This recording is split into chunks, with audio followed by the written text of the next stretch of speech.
Les baladeurs, une série audio Les Others. Des balades, des aventures, des mésaventures en pleine nature. Prêt pour le départ ? Prêt ? C'est parti.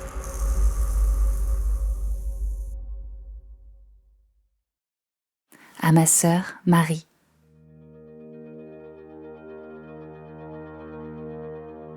Les écrivains voyageurs ont tenté de mettre des mots sur les sensations que procure la vie sur les routes, de capter entre les lignes la liberté ressentie au fond de soi, l'immensité aussi du monde environnant, son frétillement, ses 1000 visages, un circuit d'allées et de venues qui dépasse le baladeur griffonnant sur son calepin des mots à la volée, des impressions éphémères qu'il faudra retravailler, façonner pour faire texte. Joseph Kessel avait ce talent-là. Ses livres à lui sont dans les bibliothèques de ceux que l'aventure travaille. Comme Hugo Nazarenko, enfant, il se rêvait déjà journaliste dans les traces de Kessel. Quelques années plus tard, il se met en tête de trouver un lieu rêvé, impalpable, une ville de roman, pour le confronter à sa part de réalité et l'appréhender par les yeux, les sons, les odeurs, les rencontres. Une quête entêtante qui le tient plusieurs années. Et tout commence en 2013.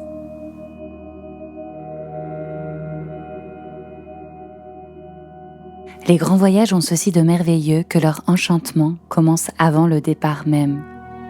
On ouvre des atlas, on rêve sur les cartes, on répète les noms magnifiques des villes inconnues.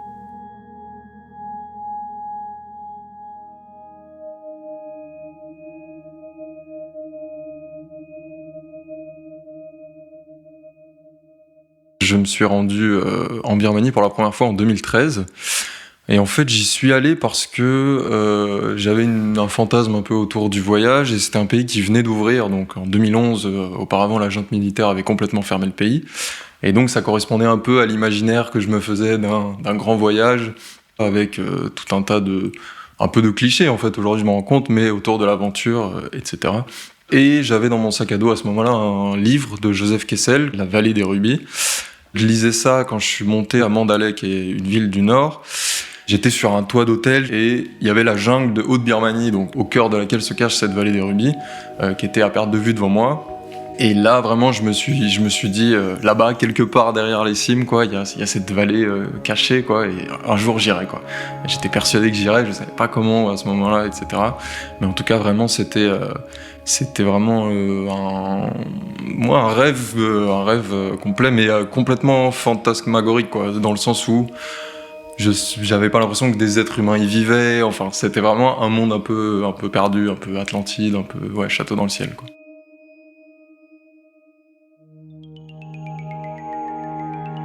C'est une vallée qui a beaucoup existé à travers les récits d'écrivains voyageurs, d'aventuriers, etc. Mais pour les Birmans, c'est pas forcément un endroit que le gouvernement met forcément en avant. Donc en fait, assez peu de monde finalement le connaissait. En fait, j'ai vraiment commencé à aller chercher des contacts, essayer de voir comment je pouvais m'y rendre. En 2018, j'y suis retourné un peu par hasard parce que ma copine m'a proposé d'y aller parce que son père vit à Rangoon. Donc on y va, et là je me dis, bon, il y a ce truc qui me trotte en tête depuis des années, et là je commence vraiment à chercher des contacts, et on me parle d'une femme qui s'appelle la Reine des Rubis. Bon, c'est son surnom évidemment de vendeuse, parce que c'est une vendeuse de pierres précieuses qui est à Rangoon. Je vais la trouver au cœur d'un marché, en demandant à droite à gauche où est-ce que je peux trouver Ruby Queen, etc. Il s'appelle Mingalabar, le marché, et ça ressemble beaucoup à un bazar marocain, sauf que c'est en Birmanie, quoi. Enfin, c'est-à-dire qu'on y vend de tout, on y vend des tissus, on y vend des chapeaux, des tapis, enfin tout un tas de choses. Et il y a aussi un certain nombre de stands de pierres précieuses. Donc en faisant le tour, au final, j'ai réussi à la trouver. Je l'ai reconnue assez vite parce qu'en fait, elle portait une énorme bague avec un rubis sur le doigt. Je me trouve pour la première fois face à un être humain qui vient de cet endroit qui pour moi n'existe pas vraiment, quoi. J'ai lu uniquement des mots sur cet endroit et je n'ai pas du tout conscience de sa réalité, quoi. Et là pour la première fois il y a quelqu'un qui est né là-bas et qui travaille autour des pierres précieuses, et puis là de fil en aiguille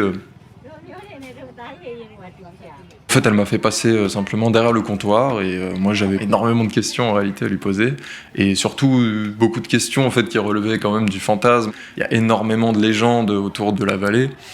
Tout est très mystique quoi, autour de cette vallée, donc vraiment au début c'était pour essayer de débroussailler le vrai du faux.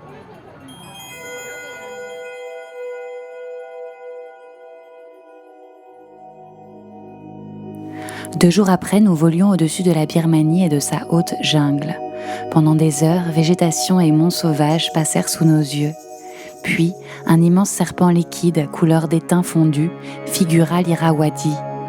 Quand s'amorçait son delta, Rangoon apparut. Rien n'est plus émouvant que le premier échange avec une capitale exotique dont on ne sait rien, sinon par les récits et les livres. On ajuste avec bonheur ces notions abstraites à l'éclatante vie que découvrent les yeux. Et les images qui ne se laissent pas comprendre et déchiffrer dès l'abord enchantent l'esprit par tous les riches secrets qu'il se promet de découvrir. Ainsi, à mesure que nous avancions dans Rangoon, je me disais sans cesse « Les visages ici prennent un autre sens, ils ne portent plus l'empreinte ardente et pathétique de l'Inde. La structure des traits, la forme des yeux, la couleur de la peau, la plasticité aimable de l'expression, tout annonce la Chine. Un autre versant de l'Asie commence, l'Extrême-Orient. » Elle est née à Mogok, elle a grandi, elle me raconte justement cette enfance où elle se baisse, elle trouve un rubis dans l'équivalent des égouts, si tu veux, enfin le petit alluvion qui coule le long de la route, quoi. Donc, elle me raconte un petit peu toute son enfance et pourquoi aussi elle a décidé de faire sortir toute sa famille de cet endroit, en fait. Et ce que moi je ne comprends pas, parce que j'essaye à tout prix d'y rentrer, parce que le business des pierres est compliqué, c'est très aléatoire. T'as des mois où tu vas sortir une grosse pierre qui va t'assurer plusieurs mois de prospérité, et puis t'as des mois où tu ne sors rien. Et en plus, il faut dire qu'aujourd'hui, après l'arrivée des Britanniques au 19e siècle, alors qu'avant on creusait, on allait chercher les rubis à la main avec des pelles et des pioches, quoi, hein, vraiment.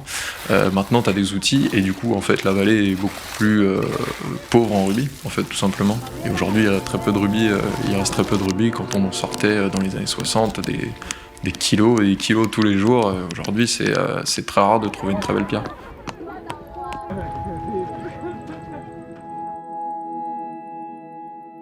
J'ai jamais été un grand fan de pierres précieuses particulièrement, enfin c'était pas ça qui m'a motivé, mais par contre Kessel parle d'une pierre très spécifique qui est le plus beau rubis du monde et qu'on définit qui s'appelle le sang de pigeon et qui est d'une couleur un peu ocre mais avec des reflets un peu dorés. Et en fait moi je lui demande tout de suite est-ce que je pourrais voir un sang de pigeon, quoi. Et elle m'a montré un sang de pigeon. Et franchement c'est assez éblouissant, quoi, parce que bon, alors il faut le regarder avec, enfin, les rubis c'est vraiment, et les pierres précieuses en général j'imagine, c'est un jeu de lumière en fait, c'est vraiment comment la lumière va rentrer dans le rubis qui va faire ressortir son éclat, et là ouais je me suis retrouvé face à une pierre intensément brillante et c'était très beau, mais plus parce que je trouvais quelque chose que j'avais lu quelque part et qui m'avait fait rêver que l'objet en lui-même. Je me disais, bon, c'est un truc hyper précieux, elle a dû le mettre dans un coffre-fort. Non, en fait, elle a demandé à son frère qu'il a sorti d'un petit pochon, en plastique, tout, presque pas à la hauteur de l'objet qu'elle a mis dedans, quoi.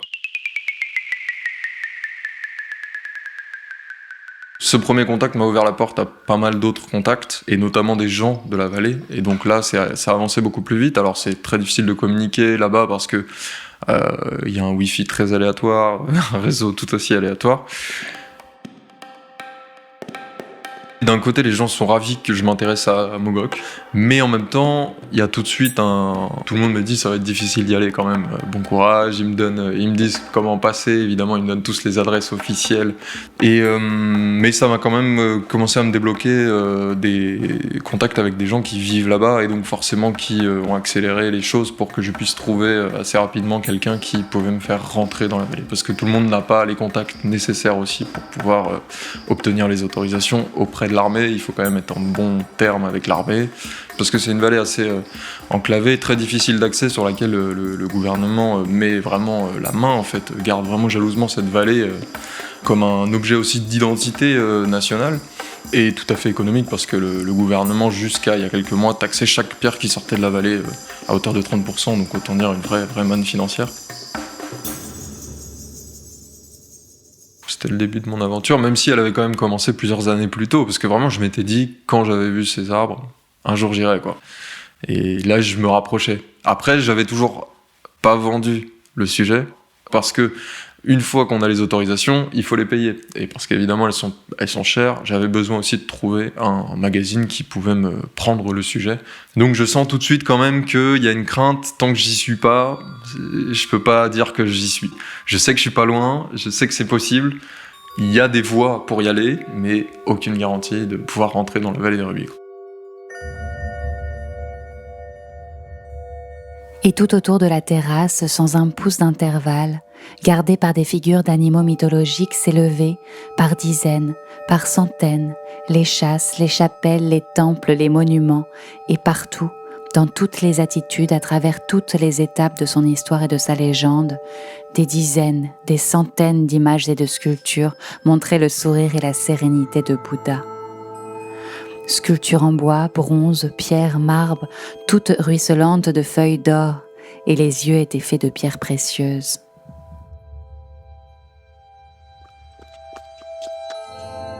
De vieilles dames au maintien superbe et suivies d'une servante se prosternaient à côté de pauvresses, puis elles allumaient un cigare long et noir et continuaient en fumant leur promenade.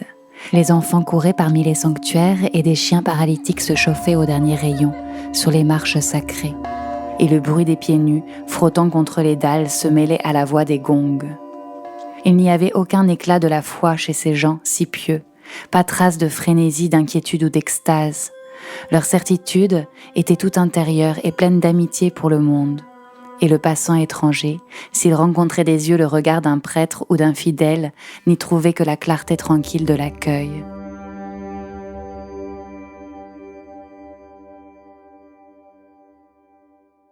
On est en décembre 2018. J'ai un contact pour y aller. Lui va pouvoir me faire entrer. Je lui ai expliqué le projet. Il est partant, mais évidemment dans l'attente d'un payeur, entre guillemets, parce que c'est assez cher en plus une fois que tu as la personne qui peut te faire rentrer pour avoir toutes les autorisations. Et à partir de là, je commence à contacter un certain nombre de rédactions qui pourraient potentiellement être intéressées. Marie-Claire revient assez vite vers moi avec un message assez marrant à 2h du matin. Je sais pas ce qui s'est passé là-bas, mais à 2h du matin, ils me disent oui, on essaie d'approcher ce sujet depuis longtemps, ok, on y va. Donc là, je suis ravi, etc. Mais on est donc en décembre et j'aurai pas de nouvelles pendant un certain nombre de temps. Et enfin, en mai, Marie-Claire me dit ok, c'est bon, tout est réglé, on va pouvoir y aller. Et là, j'envoie un message à mon contact. Et là, il m'envoie un mail assez lapidaire.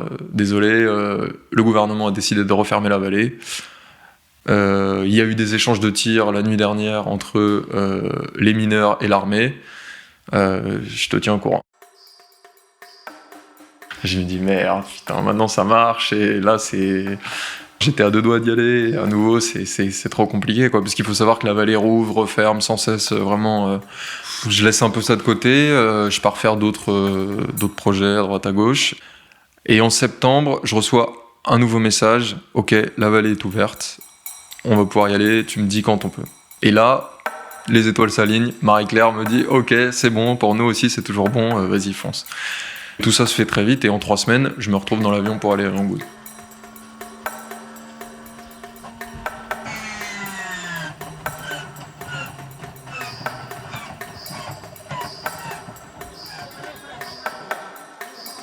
Je vais me poser au café où je m'étais posé 6 ans auparavant, où j'avais lu La Vallée des Rubis. Évidemment, ce livre ne me quitte pas de toute ma préparation du voyage.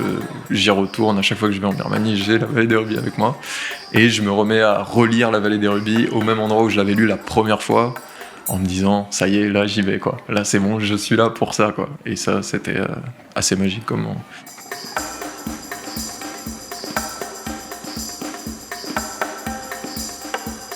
Je suis à Yangon, j'arrive pas à dormir pendant les 2 premières nuits, décalage horaire, beaucoup de stress aussi, parce que quand quelque chose qu'on porte depuis si longtemps est en passe de se réaliser, prend le bus pour aller à Mandalay, donc Mandalay qui est la ville au nord qui permet ensuite d'accéder à la vallée. Déjà il y a un truc assez marrant dans les bus birmans, c'est qu'ils s'arrêtent, ils fonctionnent un peu comme un train, ils s'arrêtent à pas mal d'arrêts, et à chaque arrêt, ou même parfois quand il y a un simple péage, t'as des dizaines de personnes, surtout des femmes, qui rentrent dans le bus et qui te proposent des noix de cajou, des poulets vivants, enfin tout un tas de trucs improbables. Ça fait un boucan pas possible, les gens mangent. Et puis, je parle pas bamar, la langue birmane, mais il y a une espèce de... Les liens entre les gens ont l'air tellement simples, c'est-à-dire que des gens qui ne se connaissent évidemment pas, puisque lui il prend le bus, l'autre monte, ils se parlent comme s'ils étaient de vieux frères, et ça c'est assez étonnant. Et après, paradoxalement, donc t'as ces petits arrêts qui sont dans des villages où t'as tout le monde qui monte, et t'as d'autres arrêts qui sont dans des zones totalement désertées, des espèces d'immenses stations-service avec des restaurants à 1000 tables où il y a 15 personnes.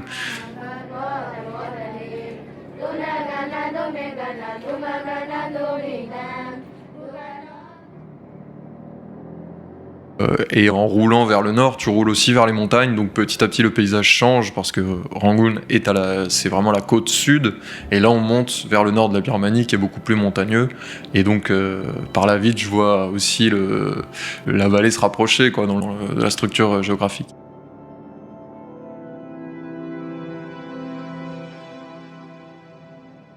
C'est très luxuriant, c'est très humide en fait comme pays, donc assez propice à des arbres, des plantes grasses. On est en pleine saison des pluies. C'est une mousson quand même assez féroce, quoi. C'est vraiment, il peut parfois pleuvoir toute la journée non-stop et des rideaux d'eau, quoi. Le fait que ce soit la période des pluies rajoutait une pression supplémentaire aussi, parce que qui dit pluie dit évidemment pas d'accès aux mines, et tout plus compliqué, rencontrer les gens, enfin tout se complique sous la mousson, quoi.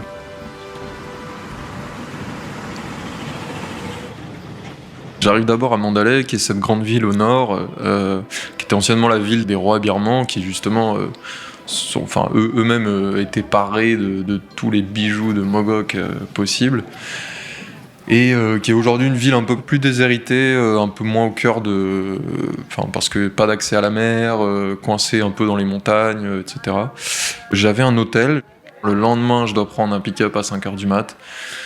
Et là, je vais boire des bières sur le toit de l'hôtel, quoi.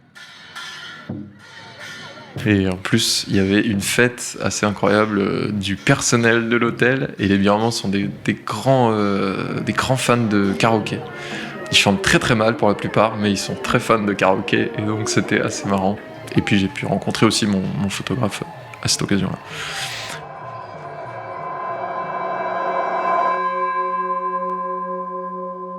C'est un russe d'origine portugaise. Là, il y a un petit décalage qui se crée parce que lui, il n'a pas du tout conscience d'où on va. Et moi, c'est un truc hyper important pour moi.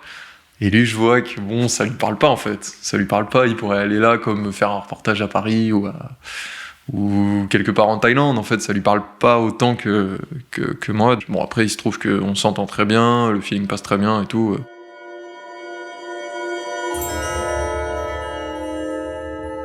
Au temps où les rois birmans étaient des demi-dieux, et bien avant que Bouddha vînt donner la sagesse à ce monde, les hautes vallées du nord étaient libres de toute présence humaine.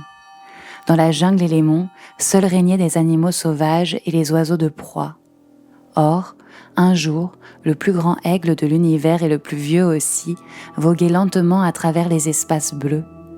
Son regard, capable d'affronter le soleil sans ciller, cherchait au sol une pâture digne de lui. Il avait dédaigné des bêtes de toutes sortes auxquelles un seul coup de son bec eût enlevé la vie, et il continuait sa quête majestueuse et terrible. Soudain, il resta comme suspendu dans l'azur céleste. Un énorme morceau de chair fraîche brillait au flanc d'une colline, et cette chair était d'une telle qualité que jamais encore le vieil aigle n'en avait vu de pareil. Lui, qui depuis si longtemps chassait au-dessus du monde sans limite. Elle avait la couleur du sang le plus vif, le plus pur, le plus suave. Et toute la lumière du jour semblait faite pour elle, tant elle étincelait. Voilà une nourriture aussi noble que mon propre sang, pensa le vieil aigle. D'un seul coup, il replia ses ailes immenses et se laissa tomber sur la proie merveilleuse.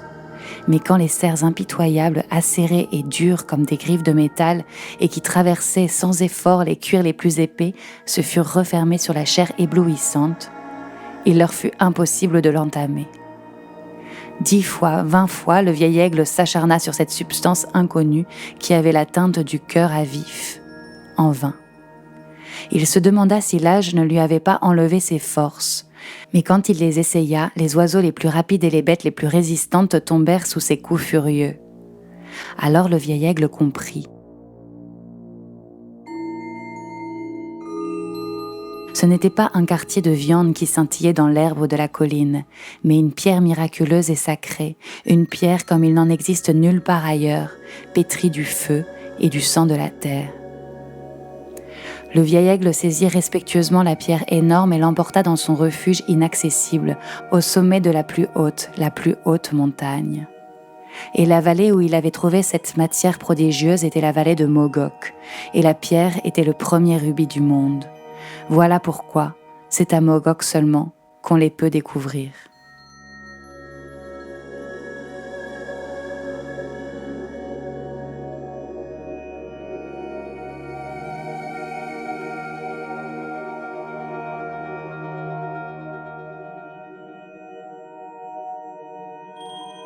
C'est mon fixeur qui vient me chercher, un Birman qui est né et a grandi dans la vallée des Rubis. Je projetais pas mal de trucs par rapport au roman de Kessel. Il a aussi une espèce de fixeur, un mec qui s'appelle Julius, qui connaît tous les secrets de la vallée. Et tout de suite, j'identifie Jordan à Julius. Ça devient mon Julius. Et puis bon, je parle un peu avec lui et je me rends compte que c'est une bible. Il connaît vraiment tout sur la vallée, que ce soit le commerce, la géologie. Mais on a aussi une deuxième personne qui est avec nous, une birmane qui s'appelle Nien. On comprend très vite qu'en fait, elle est la guide du gouvernement. Là, avec mon photographe, on se regarde, on se dit, bon alors, ne parlons pas trop pour l'instant, parce qu'en plus, il se trouve qu'avec mon photographe, on communique en anglais, puisqu'il est russe, et qu'elle parle très bien anglais aussi. Donc voilà, on n'a pas une langue qui nous permet de passer entre les mailles, quoi. On prend la route, entre Mandalay et la vallée, il y a à peu près 7 heures de route, parce que c'est pas très loin, hein, ça doit être à 150 km, un truc comme ça, mais une route assez peu goudronnée pour la plupart. Pendant des kilomètres, t'as des montagnes calcaires incroyables, totalement improbables pour la Birmanie. On roule comme ça pendant 3 heures, et on arrive au checkpoint. On reste dans la voiture, eux ils apportent les documents, et ça dure 10-12 minutes, donc bien le temps quand même de se dire oh, peut-être il y a un problème, parce qu'on va pouvoir y aller, parce que là sinon c'est demi-tour et retour à Yangon et go back to Paris, quoi. Et finalement ça marche, enfin, les papiers étaient bons, on repart. On commence à monter, donc la route change, on passe vraiment, ça devient vraiment des lacets, ça devient la montagne, vraiment une autre route. Et là, il commence à pleuvoir des trombes et des trombes et des trombes. Et en plus, c'est que de la boue, enfin que de la terre, c'est une région très terreuse, donc ça devient de la boue. Le sol est en rouge, mais vraiment avec un doublé d'un brouillard total, quoi. Donc là, je me dis, moi... J'ai dit c'est la merde, quoi. C'est la merde, on va pas pouvoir faire de photos, ça va être une catastrophe et tout. Et puis ça avait pas l'air de se dissiper. Et là je me tourne et mon photographe il dormait, quoi. Il s'en foutait, tu vois. Enfin lui il était pas du tout dans la même logique que moi. C'est pas qu'il s'en foutait, mais moi j'étais là, j'approchais, j'étais de plus en plus stressé. Et lui, non, il faisait une sieste tranquille. Et ça dure 2 heures hein, quand même la pluie, sachant qu'il y avait 3 heures de route pour monter encore jusqu'à Mogok. C'est à 1200 mètres d'altitude, c'est quand même une ville de montagne, alors après il fait quand même doux. Et là genre la brume sort un peu et alors on voit pas vraiment, t'as pas l'image de toute la vallée d'un coup à la sortie d'un virage parce que en fait tu montes et à un moment tu redescends et là t'arrives sous un panneau Welcome to Rubyland. Et là, ok, j'ai passé les portes, ça y est, je suis à Mogok, quoi. Et là, incroyable, vraiment, je me dis... Enfin, je suis ravi, quoi. Et mon photographe dort toujours, quoi. J'ose pas le réveiller, mais j'ai envie de lui dire, mais mec, on est à Mogok, tu vois. Genre, vraiment, c'est exceptionnel. Mais lui, il savait même pas trop ce qu'on faisait là, quoi, en fait. Et là, je kiffe. Là, vraiment, pleinement, je suis en mode ravi. Je touche enfin cette vallée qui n'existait pas et elle existe maintenant, quoi. J'y suis.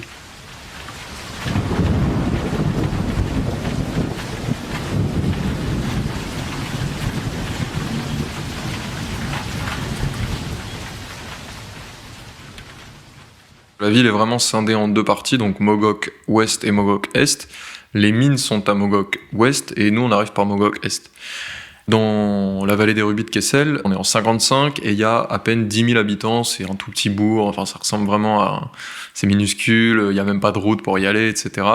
Et là moi j'arrive quand même dans une ville assez conséquente. Sur les deux villes cumulées, t'as 120 000 personnes. Donc j'arrive quand même dans une grosse ville avec des stations essence, des supermarchés, si on peut appeler ça comme ça. Je regarde les visages des gens et tout, parce que t'as eu pas mal de vagues d'immigration, notamment beaucoup de Chinois, d'Indiens, de Népalais qui sont venus s'installer. Des millions de visages différents, quoi, dans ce si petit espace qui concentre un peu tous les visages d'Asie, quoi. Je suis assez émerveillé, mon photographe dort toujours, hein. On traverse donc dans un premier temps Mogok Est, qui est la partie vie sociale, les commerces, bars, restaurants, etc. Qui n'est pas la partie des mines, et en fait les mines on les verra vraiment que le lendemain. On s'arrête devant l'hôtel, on pose nos bagages avec le photographe, on dit merci à Jordan et à Nien. Et là on va un peu se balader, il fait nuit mais c'est assez éclairé. Et là on voit des petites taches sur la montagne et tout, avec des espèces de bâches où on sait pas trop quoi. Et là, le photographe, je crois qu'il a bien dormi, donc il a eu le temps de prendre un peu conscience d'où on était et tout. Et puis bon, moi je lui raconte un peu, j'essaie de lui témoigner aussi de ma fascination pour cet endroit. Et donc il se prend un peu au jeu, et là on se dit ok, bah, c'est des mines, ça se trouve, et tout. Donc on commence à monter, et tout, on a une petite lampe frontale. Et on arrive là-haut, et en fait c'était des toutes petites mines, et on commence à regarder un peu dedans, est-ce qu'on va trouver un rubis, et toi tu fais quoi si tu chopes un rubis, et tu le gardes ou tu le rends? Et nous-mêmes on était des chercheurs de rubis.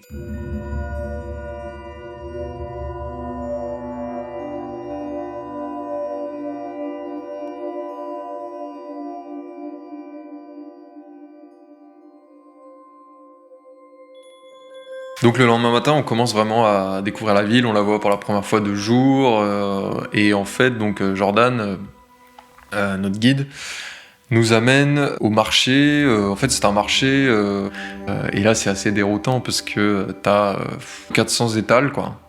Et sur chaque étal, des centaines et des centaines de pierres, quoi. Bon, après, il se trouve qu'il y en a un certain nombre qui valent pas grand-chose, t'as même des gens qui font passer telle pierre pour telle autre, mais les pierres se comptent par millions, quoi. Vraiment, c'est incroyable, c'est vraiment incroyable. L'autre truc surprenant dans ce marché, c'est que je vois des mecs qui se baladent avec des casques comme ça de réalité virtuelle, quoi. Je me rapproche un peu et tout, j'essaie de me renseigner. En fait, je comprends que c'est essentiellement les Chinois qui achètent. Et donc, ils envoient des émissaires qui vont pour leur patron sur les marchés choisir les pierres. Donc, ils portent la pierre au casque pour que leur patron puisse voir la pierre, dire non, en fait, celle-là, non, celle-là, oui, ok, tu la prends, tu la négocies, tac. Et donc, ils sont reliés avec un écouteur et ils ont un micro. Et puis, en fait, ils sont vraiment émissaires. Et donc, ça je me disais que Kessel n'avait pas dû voir ça. Là, j'ai compris assez vite qu'en fait, toute la vallée, vraiment toute la vallée, les 120 000 habitants de la vallée, je pense sans exception, travaillent dans la pierre, d'une manière ou d'une autre. Après, t'en as qui sont fermiers, t'en as qui font d'autres trucs. Mais les pierres sont là, en fait, sont partout. Donc, tout le monde ramasse une pierre, tente sa chance.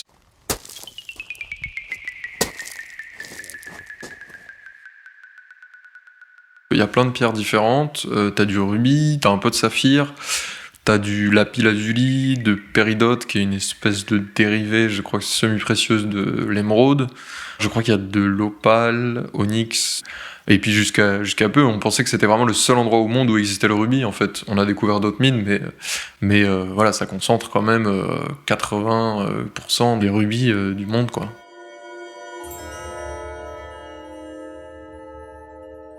La façon dont la ville est construite est conditionnée par l'histoire de la vallée et évidemment donc l'histoire du rugby. Par exemple, au milieu, tu as un immense lac, enfin immense, tu as un très grand lac qui est au milieu et qui en fait, qui d'ailleurs est chargé de mystères. On dit que des sorcières le hantent, Kessel parle des sorcières. En fait, aujourd'hui, eux, ils croient moins aux sorcières, mais ils croient plus au fait que c'est les esprits des mineurs qui ont été morts dans les mines, qui revivent dans le lac, etc. Enfin, c'est un lac chargé de mystères, mais qui en réalité n'existe que depuis à peine 100 ans, parce que avant c'était l'emplacement de la mine créée par les Anglais. Donc la Ruby Mine Company, qui était l'immense exploitation des Anglais qui ont colonisé la Birmanie. La plupart des maisons sont installées de façon à ce que les rayons du soleil le matin traversent au mieux les rubis pour rendre leur juste valeur aux rubis, quoi. Donc c'est-à-dire avec la terrasse orientée pour que le soleil du matin puisse au mieux rendre justice aux pierres qui vont vendre par la suite, quoi. La partie de la ville bâtie sur la rive opposée du lac est beaucoup plus réduite et plus pauvre. Sur les hauteurs s'élèvent des pagodes. Les plus neuves sont d'une blancheur éclatante et sommées d'aiguilles d'or. Les pierres ruineuses des autres ont pris la couleur du bronze. Les maisons de Mogok se ressemblent toutes, qu'elles appartiennent aux plus opulentes familles ou aux plus démunies. Les cloisons faites de teck, ce bois fort et dur dont les forêts abondent aux alentours, sont composées de lattes qui s'articulent les unes sur les autres et se plient ou se déplient autour de barreaux de fer selon la température des saisons et des heures. Complètement closes à la nuit, qui à cette altitude est toujours fraîche, les maisons deviennent comme transparentes au cœur de la journée.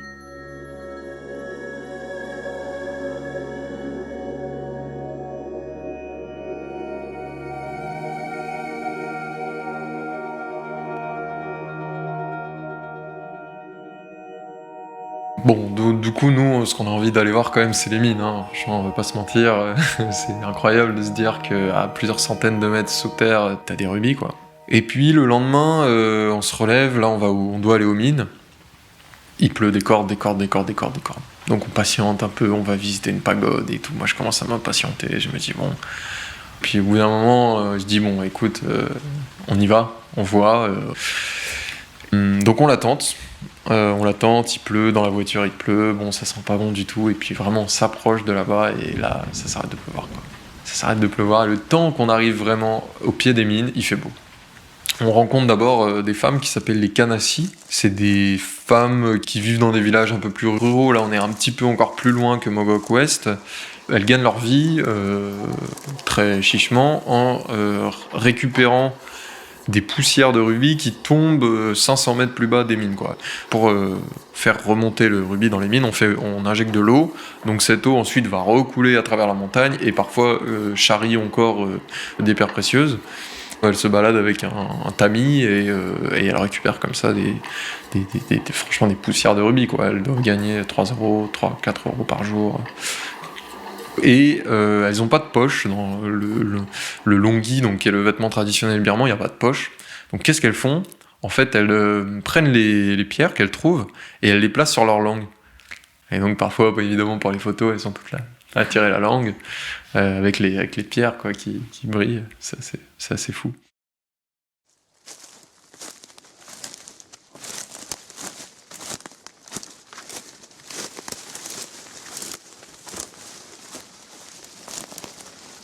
Donc là, on est au pied de la montagne, donc on monte là le long de la montagne, on doit bien monter à 400-500 mètres.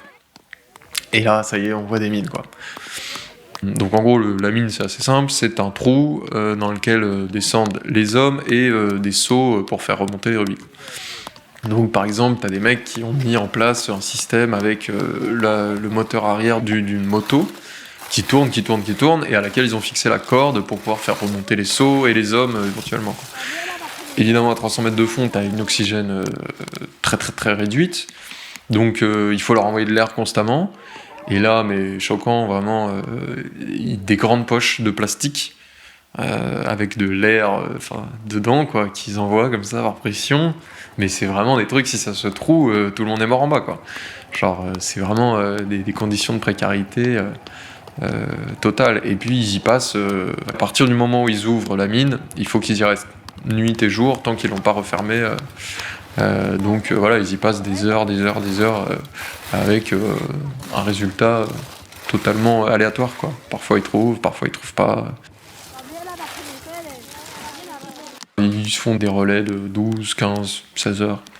Et ils reviennent ensuite, hein. C'est leur vie en fait, hein. C'est leur vie. Donc, quand il pleut, ils ferment la bâche pour que l'eau ne rentre pas, même s'ils peuvent pas éviter que l'eau pénètre un peu par les sols. Mais parce que en bas, quand ils creusent, il faut remonter cette eau.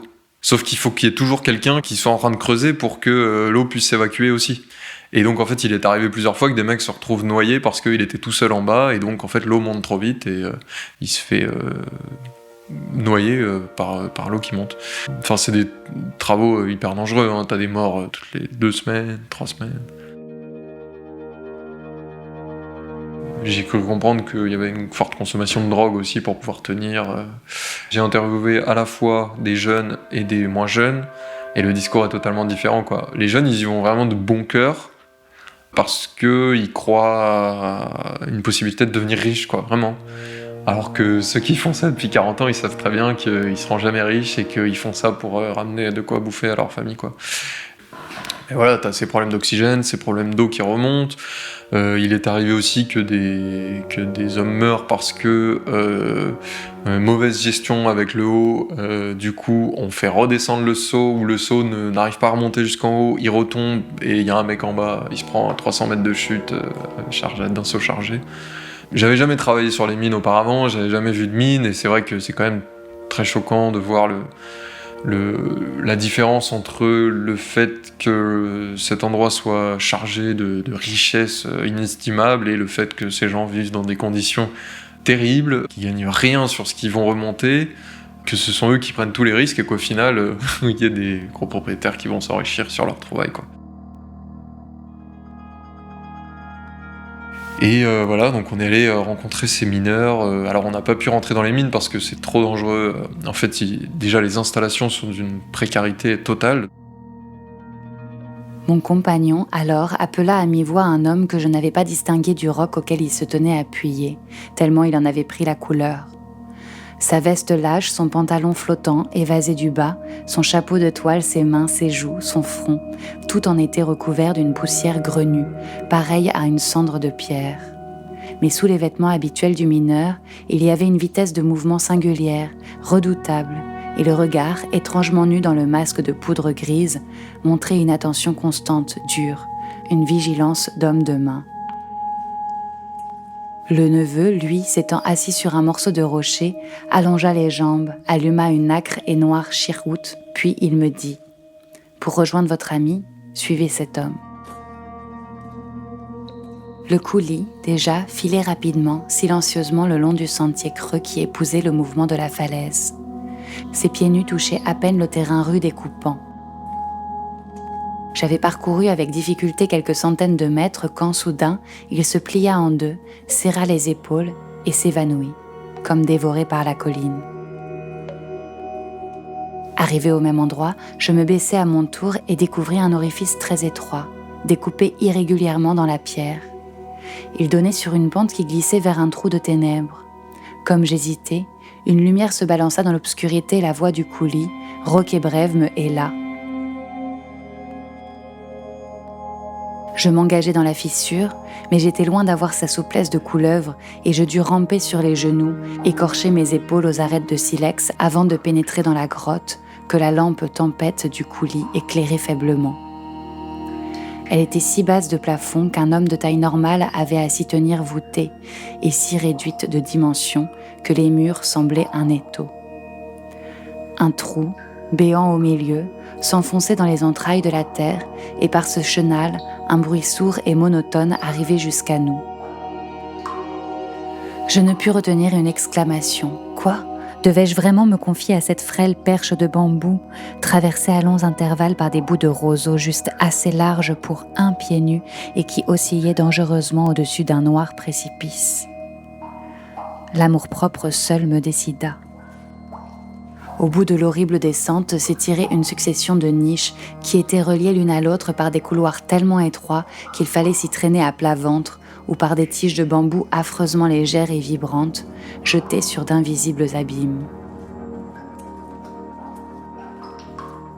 Dans chacun de ces alvéoles, à la lueur blême des lampes tempêtes, tantôt debout, tantôt agenouillé, un homme grattait les parois et le plafond avec une griffe de fer pour en détacher la sombre argile qui tombait dans un panier d'osier en forme de seau. On eût dit des termites au fond de l'enfer.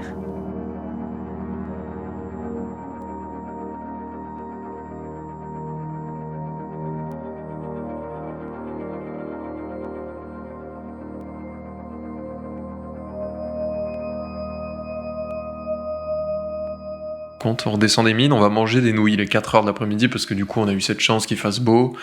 Donc on est resté aussi longtemps que possible avant d'aller manger. Il est 4 heures, l'heure où les Birmans ne mangent pas du tout. Et on commence à manger, et là Jordan il m'arrête, il me dit mais attends, tu devrais venir chercher des rubis, toi t'as trop de chance. Il me montre le 4x4 qui est à l'extérieur, et il me dit ce 4x4, c'est le 4x4 de cette propriétaire de mine dont quelqu'un m'a parlé mais je ne la connais pas. Donc on va aller voir. C'était la propriétaire de mine. Maii Shi-Ti. Voilà. Non, elle a grandi dans la vallée. Ses parents étaient propriétaires. Et elle nous donne rendez-vous le lendemain matin, à peu près pas très très loin des premières mines qu'on avait visitées. Elle nous dit je vais vous montrer ma mine. On arrive super tôt, 8h. Là, il faut encore plus grimper. Et là, on arrive et c'est vraiment grandiose, incroyable. Pour le coup, c'est une partie de la vallée qui est encore totalement préservée au niveau notamment des arbres. On a une vue sur 360 degrés avec des montagnes, des temples, des pagodes à perte de vue. Enfin, c'est vraiment sublime. En fait, t'as des gros moteurs, des grosses turbines avec 2 cuves d'eau qui envoient constamment de l'eau vers des espèces de canaux en bois, quoi. Et en fait, tous les 15 mètres en contrebas, t'as un mineur qui arrête l'eau, récupère les rubis, les met de côté, rouvre, et ainsi de suite, quoi, histoire de rien perdre, quoi. Et à la fin, t'as un dernier mineur qui est en équilibre sur une plateforme au-dessus de 50 mètres de vide, quoi. Mais vraiment, hein, sans protection aucune, il a un casque, mais bon, si tu tombes de 50 mètres, je pense que le casque, il te sert pas à grand chose. Et lui, il trie les derniers baillons, et il essaye de récupérer comme ça ce qu'il trouve. On passe la matinée là-bas, et là on travaille 1 heure, et puis après on se pose et on profite de cet endroit incroyable, quoi, vraiment qui ressemble à tout ce que j'avais imaginé avant de venir dans la vallée des Rubis, quoi.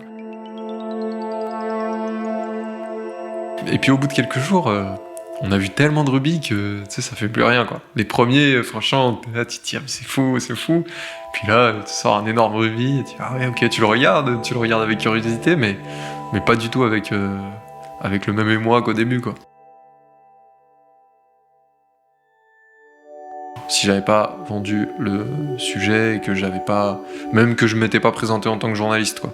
Parce que les seuls autres, j'ai croisé, quoi, des vendeurs de pierres précieuses sri-lankais.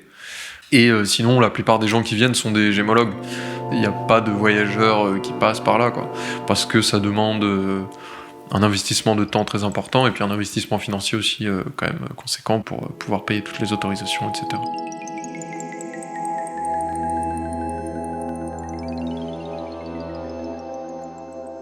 Joseph Kessel, dans un sens, quand j'étais plus jeune, a été une sorte de figure un peu paternelle, mais en tout cas un modèle masculin.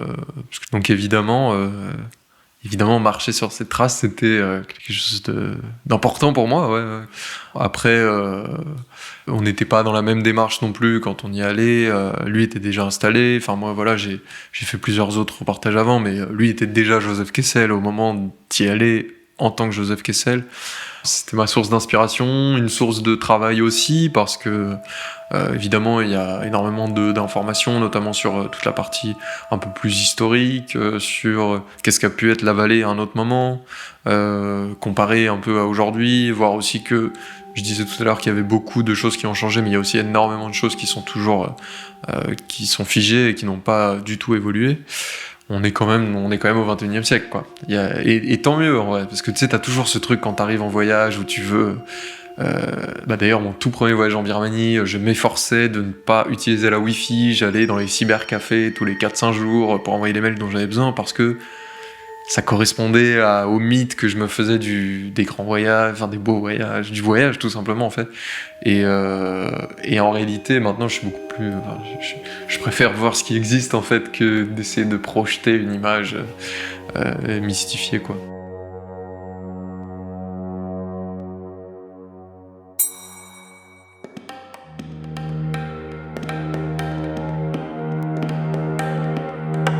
Les Baladeurs, une série audio Léo Others, écrit et réalisé par Camille Juzo. La musique originale est de Alison Brassac et le mixage est de Laurie Galigani. Et dans 15 jours, prévoyez vos affaires les plus chaudes pour une expédition vers le sommet du Nanga Parbat au-dessus de 8000 mètres d'altitude, dans l'Himalaya. À bientôt.